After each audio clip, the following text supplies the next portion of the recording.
Making up the last nucs of the year, and I'm at the mating yard. Down this way it's relatively calm where all the nucs are, but up here it's complete carnage.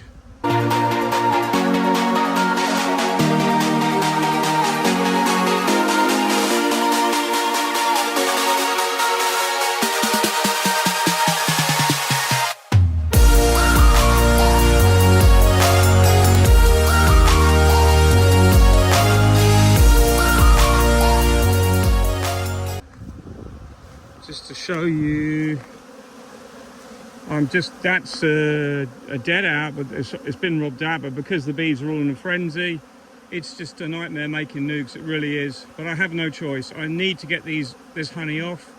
I need to get all this sorted. So I've done down to here. There's actually some good honey here as well, which is the ironic thing. So I've got 1, 2, 3, maybe 4, 5, 6, 7, 8, 9, 10 to do, but I've already done 6, so we're really doing well.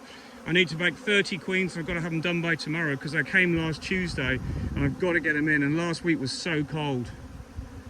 But it just gives you these bees, when they're in the robbing mode, they're just trying to get their way in somewhere. They can't get in anywhere. Luckily, I've got these roofs off, so I can just check when I go, but I'm probably going to tape all these up after as well. And I'll come and smoke them all and see what happens when they come back. I don't think there's any bees getting in there. I'm going to tape them up because it's too much of a risk. And with this frenzy going on, you can't miss anything. There's some really good honey there as well. So, not too hot. Nice weather, beautiful weather. I've got a bee in my suit somewhere. I don't think it's too killer. Just plodding along. These nucs are all going to go further up the other yard that I'm going to make space for, but I've got to do that first. You can just see though, look how much of a frenzy these bees are in. They're just all over the place, not knowing what to do. It's like the queen has sent them out and said, there's a load of honey out there somewhere, go and get it. And they're all completely revved up. And I've been so careful. When I take the top box off, I put another roof back on it straight away. I don't leave anything loose, you just cannot. And what happens within an instant, they're on it. But this is where you've got to be so careful, because you can lose honey so quick. And this was the hedging I cut back late summer, and now look at it. It's all sprouted. We've had loads of rain the last 2 weeks. Blackberries everywhere. Look at that lot over here. Hedges are full of them.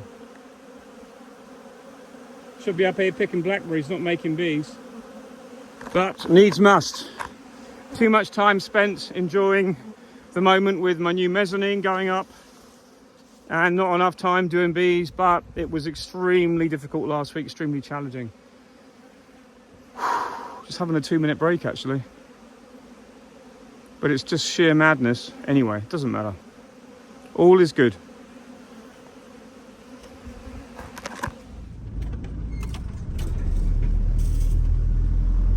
What a beautiful evening.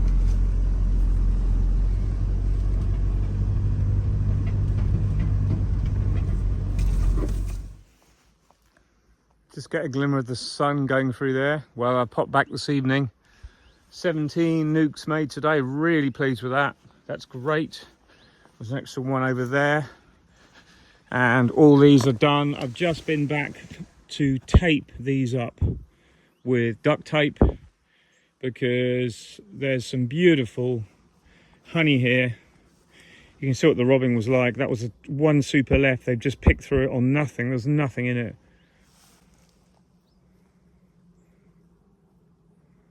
My favourite Asian hornet. Hardly any around, so that's good.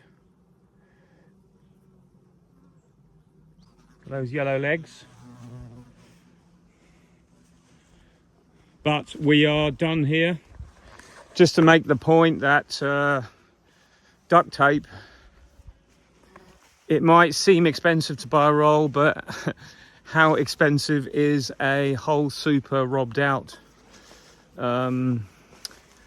You know, I have these what we call wonky roofs. Well, I bought a load of supers that were old supers, and you have to do this when you start as a beekeeper. You really have no choice but to to make an investment when you get the chance and buy a load of old gear, which is what I did. A lot of the supers were slightly oversized, but they still work fine. And the only problem is at harvest time, I can have issues. So I have to make sure I tape up and have this stuff with me, because it's a godsend. I don't like using it because I believe it's a waste of the environment, but I cannot justify not using it when I can just spend a few minutes taping up the odd crack, sometimes more than that, but I use it and I don't lose 10 or 20 kilos of honey overnight, because the cost of that is like €6-7, and the cost of a kilo of honey is way more than that. So I can see a problem. I reckon there's a queen under there. She's come out of the hive today and gone underneath, so I'll have to see that tomorrow. This is one of the problems you have when there's a frenzy going on and it's hell for leather. But anyway, I've left the roofs on upside down because it helps put even pressure on, and I can't get a lot of these roofs down on these particular supers. But what I often do is I actually put a small super on the top, then they definitely fit the roofs. So, but here you see I've had to extensively tape up the whole place, but it doesn't matter. It means it's safe, and there's some really good honey here that I do not want to lose. So yeah, we should be okay. I'm going to try and pull this as quick as I can, because I want to get these treatments in. I want to get them vaped as well, and I can't vape in the UK or Europe while the supers are on the hives. That's the rules we have. But the whole week is brilliant. It should be cool in the mornings, enough to do 1 or 2 apiaries each time, and then coming back with, in the afternoon, pulling honey. And I might want to just play with the mezzanine a bit this week.